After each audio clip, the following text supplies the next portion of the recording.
when it comes to MacBooks. It doesn't mean that the most expensive one is the best one. In terms of the daily usage, if you're just using your MacBook for, browsing the internet or maybe watching something, Netflix, it's a good Netflix machine. 2000, this one is a £2,000 Netflix machine, and this one is just £800 Netflix machine. This is MacBook Pro, and this is a MacBook Air. This is from 2021, I guess, and this is from last year. I just bought it 6 months ago, something like that, 7 months ago. This one is £2,500, and this one is £900. This is a MacBook Air, and this one is a Pro again. So this one has an M1 chip. I'm explaining all of those stuff because it is important to make you understand why it doesn't matter. And this one has an M4 Pro chip with 24 gigs of RAM. So, and this one has 8 gigs of RAM. So what I see from my friends and relatives when they decide to buy a MacBook, they ask, which one should I buy? And I ask them, what are you going to do with it? You want to watch Netflix, go to YouTube, search something on web, or you want to code. And regardless of the answer, they always go for the most expensive one. So the issue with the MacBooks is people are thinking, it is like a Windows laptop. So people who understands tech, they think like it's a Windows laptop because there is a huge difference between £2,000 Windows laptop and a £500 Windows laptop. There is a huge difference about performance, longevity and everything. But when it comes to MacBook, this is not the case. Both of them has a M series chips, which the chips that are produced by Apple. So the chip itself is really capable of anything that you throw at it. Of course, there's a difference between, the sizing. This is 16-inch and this is 13-inch, I guess. And this one has a much better display than this one, and because this is 6 years old, and this one is just this is a new model. Also, this one is a Pro, which therefore is 16-inch, and this one is an Air, which it's thinner, but reverse display and everything. The answer is simply it does not matter if your purpose with the MacBooks is just to do light task, coding, video editing. The light tasks I'm talking about. If it's just that, it doesn't matter. If you're buying this for your school, taking notes, going into the classes with your laptop, it doesn't matter. This one looks fancy, but this one is heavier, and it's thicker. This one is more thick compared to this one. This one is Air. It doesn't matter.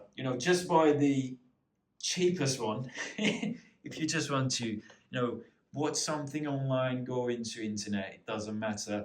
People are thinking, oh, I need to buy the most expensive one because that's the best one. You don't need that, because your whole purpose of using a laptop is just to watch something on internet. If you want to play games, I already shared a video for that before, but do not buy MacBook, because at the end of the day, it will come to the implementation. Those games are not designed for the macOS or MacBook. They are designed for the Windows platform. And what you need to do is you need to run them through a translation layer, which is crossover in this case. And they won't work that good. For example, this is a Batman game. I think this is 12 years old game, and you'll see how good it performs. Now, bear in mind that this is £2,500 machine. Incredible. This is £2,500, which is running 12 years old game. This one is running on battery right now. It's not connected to any, it's not charging now, and performance is same regardless of the status. So just a small stutter because I just started the game. See, quickly I turned this video to the gaming video. Really good.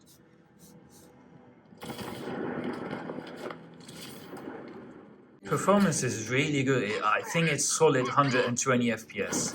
No problem with that. I run Battlefield 6 on this computer, MacBook Pro. It's on my channel. But, I got banned because I was using translation layer and game just detected that I was using something and they banned me. So £60 down on the drain. So anyways, back to the topic. It is a great machine, but it doesn't matter whether you use MacBook Air or Pro. If you want to play games, again, do not buy the best or most expensive one. Here is a better solution. What you need to do is buy a MacBook Air, let's say for £1,000 right now, and with that money, because this is a £2,500, with that money, because this is a £12,500, with the excess of £1,500, just buy a PS5, like this one, PS5 Pro. I thought if I buy, best MacBook at the time, but the best one that my budget allows me to do, which is this one, M4 Pro chip.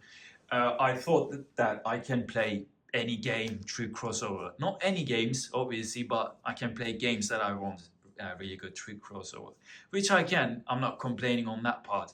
But when it comes to the online games, competitive games, it's not working. Simply, it's not working. So I bought that one, thinking of, oh, I can play games. But then I bought PS5 Pro to be specific. So what my advice is, just my humble opinion, buy the MacBook Air instead of the Pro if your purpose is just for the light tasks, with some video editing, with some coding, etc. And buy the PS5 Pro. You'll be 10 times more happy in terms of the gaming if you want to play games. If you take good care of them, they will last for many years. This one is 6 years old and it still rocks. Low battery. So this one is 6 years old and it's really good. Still, it rocks everything.